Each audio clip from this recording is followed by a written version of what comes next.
Fenway and Hattie, Chapter 4. I lie in the dog park for a very long time. At some point, a lady human's voice hollers for Goldie and Patches. "See you around, Fenway," I hear Patches say. I don't even respond. Finally, my ears detect a loud truck roaring to life, then zooming away. The sliding door opens, and Food Lady appears. She has a puzzled look on her face. Her head swivels. "Hattie?" she calls. Rustling noises float down from the leafy branches, and then it's Hattie. She's climbing back down the giant tree the way Fetchman does when he's coming down a ladder. For the first time, I notice slats of wood stuck to the far side of the trunk. When my short human's almost to the bottom, I jump up. "Hattie!" I bark, leaping on her legs. "Is it playtime now?" Apparently not.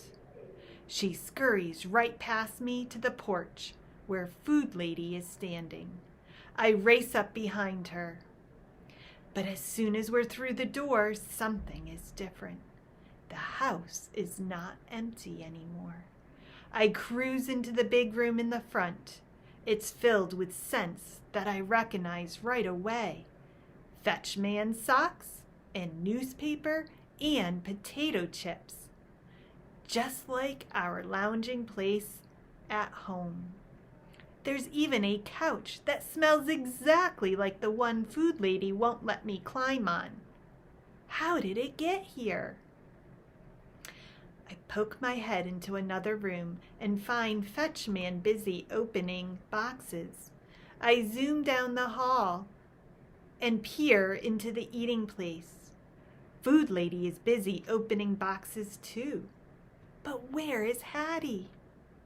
I follow her scent over to the high staircase. I bound all the way to the top and I tear down the hall into the room where she was before.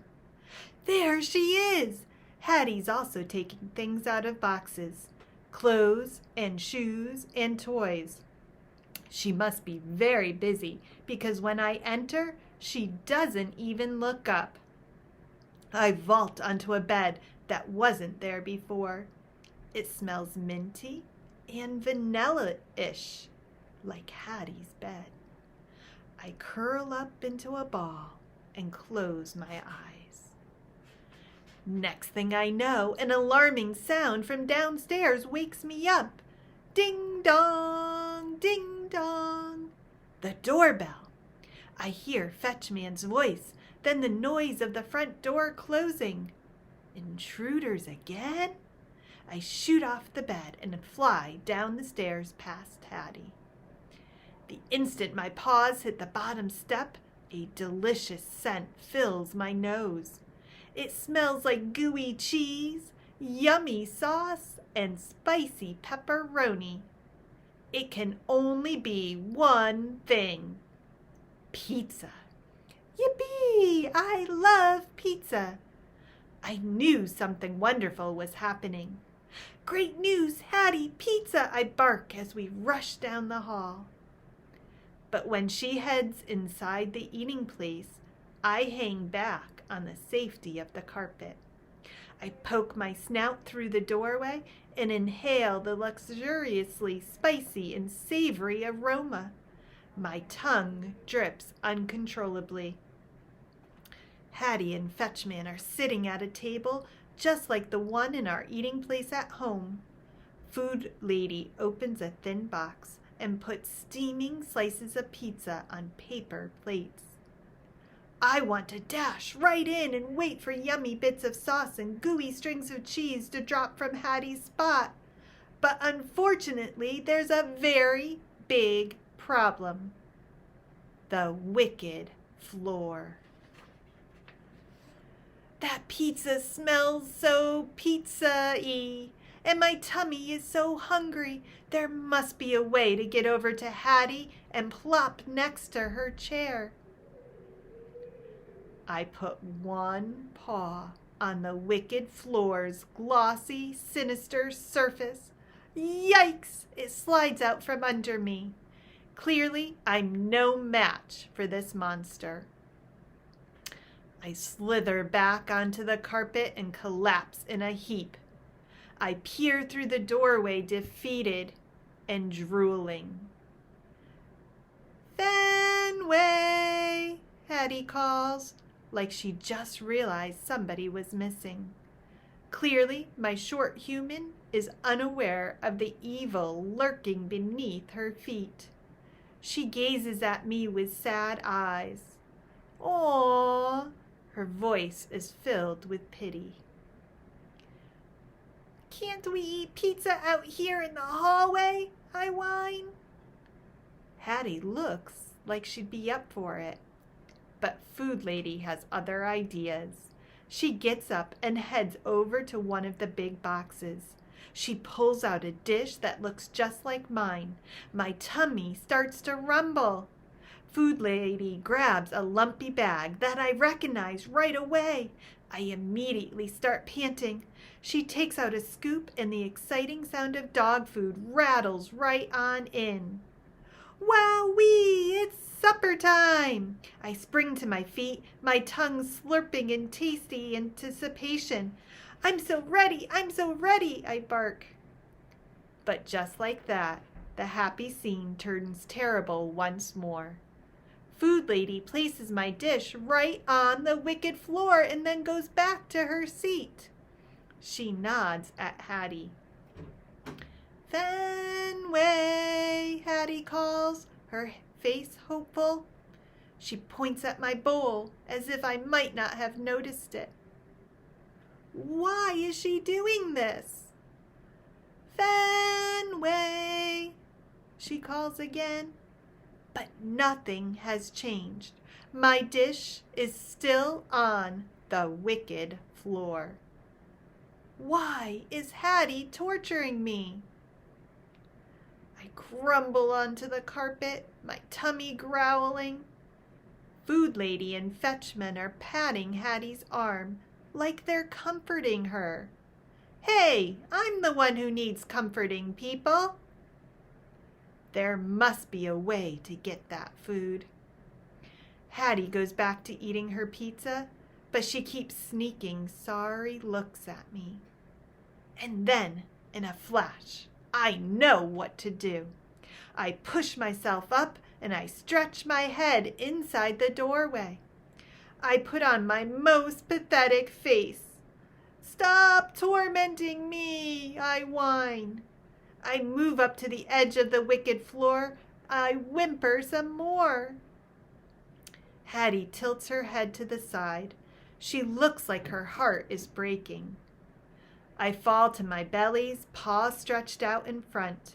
I whine longer and louder. You know you want to help me, Hattie.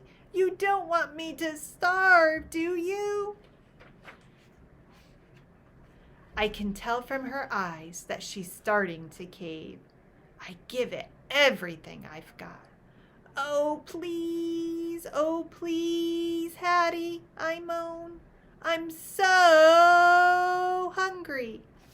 It works. Hattie leaps out of her seat and snatches my dish off the wicked floor. While Fetchman and Food Lady look on disapprovingly, she carries it out into the hallway. Before she even sets it down, chomp! Wow, is it scrumptious? For the next few seconds, I'm lost in a crunchy, munchy world of pure deliciousness, until all too soon, the bowl is empty.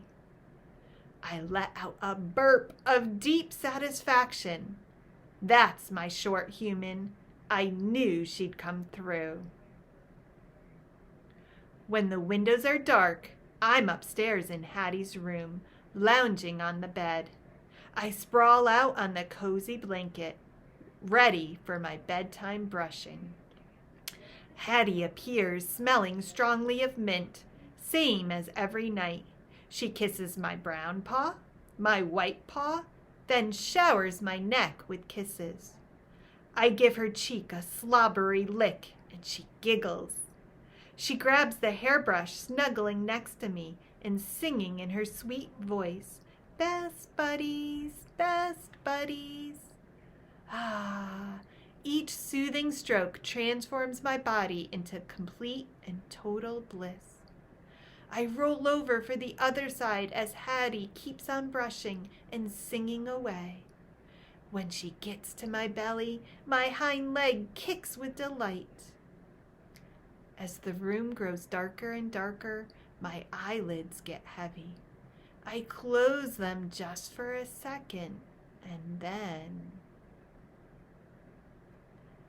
I'm outside by the giant tree. And what's that horrible smell? It's so squirrelish. There he is. That fat, nasty squirrel is sitting in the middle of the dog park again. Except now he's even fatter and nastier than before. His belly is bigger than my whole body, and his teeth are sharp, drooly fangs. Yikes! I search for cover behind the nearest bush, but it's too late. He spotted me. "Chipper, chatter, squawk," he screeches, waving his massive fluffy tail and scampering toward me at full speed. "Ruff, ruff, get out of here, you pest," I bark in my fiercest voice. But apparently he doesn't hear. He's hurtling straight at me when suddenly, crack, boom, kaboom! Whoa, that's one loud squirrel. My eyelids pop open.